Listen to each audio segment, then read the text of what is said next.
The Gospel of Gold by G.S. Lewis. Chapter 35. The Beginning of the End.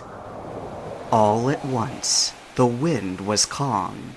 They had reached the eye of the storm, and when Gold looked over Spirit's wing, he could see a patch of rocky land jutting out of the sea. All around the islet, the water roared and swirled, spelling doom for any ship unfortunate enough to be caught in its raging whirlpools. As they descended, Gold saw that they were heading for a plateau in the crags, beside which was a gaping mouth of a cave entrance. Gold knew with perfect certainty what would come out of that cave when they touched down.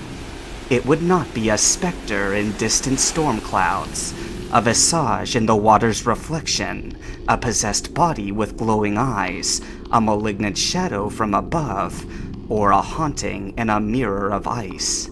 Not this time. At long last, he would see the wicked thing itself behind all the masks. If not for Spirit's presence, Gold knew that he would have been petrified with terror. Unlike the hurricane that destroys indiscriminately, this creature, this force of nature, knew hate. It would slaughter him with savage relish.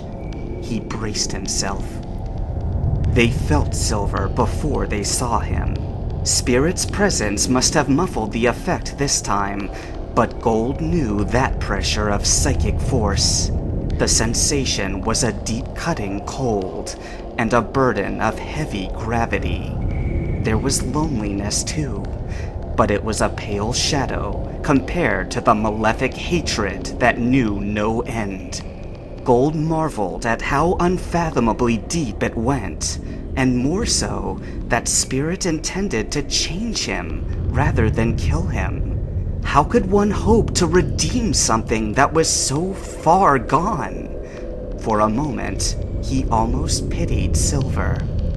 Then, he saw the eyes in the darkness of the cave entrance, and all pity left him. For no reason he could think of, he was reminded of Proton and Apollo, Karen and Claire, all at once. Without question, they had been the most inhumane humans he had encountered on his journey. Their words and actions were their own. And yet, as Silver's dark form emerged from the cave and radiated a murderous aura, he thought of them. They had been quick to wanting him dead, and anyone who stood between. Too quick. Irrationally quick. Like the part of them that knew better had been quashed, and the pride and wrath amplified. Here was the source, with killing intent to spare. The glowing silver eyes settled on Gold and narrowed. With a sudden sweep of movement, Silver flung out his wings to their full expanse, setting off an explosive blast of air that cracked the surrounding stones. The Lugia reared to a height that seemed to dwarf his two visitors, and unleashed a scream that was half bestial, half bird-like. He bellowed, his attention fixed for the moment on Gold. Miserable defiler! Get off her back at once! You are unworthy! Silver's animal cries contained no comprehensible language, but it didn't matter. His psychic telepathy filled the air thicker than blood, his meaning unmistakable. It was so transparent, in fact, that Gold even picked up on a flash of uncertainty. Silver had meant for his wind to blast the impudent human right off Spirit's back and into the jutted rocks by the sea. His hair hadn't even fluttered. Strange. Gold will come to no harm, Spirit intoned sternly. Not while I live. That is why you called us hither, isn't it? Destroy one, and you can destroy all. This is not the way I wanted it to happen, Silver replied to her, and for just a moment, his anger dimmed. It is simply the only way that it can. Though I bear hatred for every human, I bear none towards you. Life-giver, it is the folly of your nature to love all creatures, even the slavers. The silver eyes flashed. If only you bore the burden of knowledge that I did. Shall I show you a vision of the parallel world? Gold's temples throbbed, and his vision went hazy. It was a familiar feeling that he had forgotten, like the transition to subconsciousness just before sleep came. Then, a scene unveiled before him. He saw himself, wearing a black and gold cap, standing in a high office tower with many windows. In the background, a man in a Team Rocket uniform was being led to an elevator in cuffs by a police officer. Their backs were turned, but Gold recognized the retreating shape of Apollo Archer's head. Meanwhile, the parallel Gold in the backwards cap was holding a Pokegear communicator in one hand and a purple and white ball in the other. I recognize that ball, thought Gold in a cold sweat. The vision shifted to a different scene, and then another in rapid succession. This time, a man in a white lab coat was sitting at his desk, gazing into a microscope, beneath which was the purple-white Pokeball. Immediately following was a scene where the lab coat man now stood, shaking hands with Parallel Gold and handing the masterwork ball to him. Parallel Gold grinned and held up a rainbow-tipped feather in his left hand. Oh God, thought Gold with growing unease. What am I doing with that? Then the vision changed to Bell Tower with a bird's eye view of the peak. It had cut in right at the moment where Parallel Gold was pointing and shouting an order.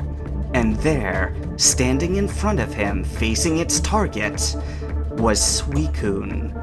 Gold stared with a mix of disbelief and horror. At his command, the entity of water fired a jet stream at its enemy, at its life-giver, at Spirit. The Phoenix uttered the most graceful and heartbreaking cry of pain that Gold had ever heard. Yet before the water pressure had slacked, Parallel Gold raised and flung the Master Ball. It struck Spirit's breast feathers and shot open, reducing her body to particles and dragging her forcibly in. The ball dropped to the ground, bounced twice, and lay still. The vision swam and vanished before Gold's eyes.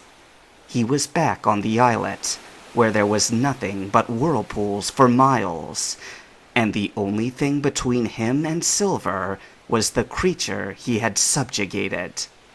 Gold found that he was no longer on Spirit's back, but lying on the ground, staring up at her. Her eyes, however, were not trained upon him, but on Silver. He stuttered, scrambling for words. It felt like he had been stricken by a lightning bolt made of shame. That wasn't me. I would never. You know I would never. That was a base thing of you to do, said Spirit, and for the first time, there was righteous anger in her tone. Silver's reply carried a keen note of surprise and annoyance. What? Are you upset with me? At the same moment, Gold thought, really? You're upset with him?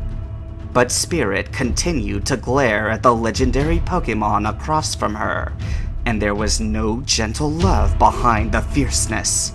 But it is what he would have done! Silver protested vehemently, as though Spirit had caught him in something.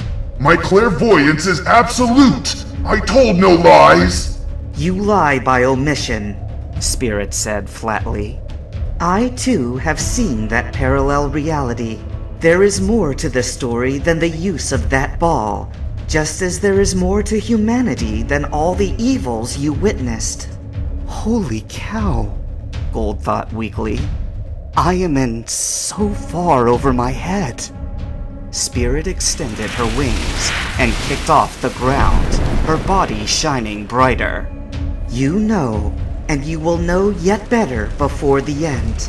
This marks the last time you shall confound humans with your deceit. Henceforth, you shall have no psychic energy to spare for the inhabitants of this region. Silver's pale body seemed to darken at that, and Gold thought he saw a black mist swirling and rising up his spinal column. Oh? He challenged, in a low voice filled with threat. How will that be? Are you going to kill me, Life Giver? No, I am going to punish you. Spirit's body swam with color, and Gold could feel a buildup of heat. Then I will work on you until the day you weep for all the lives you destroyed. At that, Silver laughed, and Gold could only liken the sound to a murder of crows circling a battlefield. He shuddered. Weep for the slavers? He mocked aggressively as he rose in the air to meet her. I will die first, and you will die many times before that. The only question is how long it takes before you despair!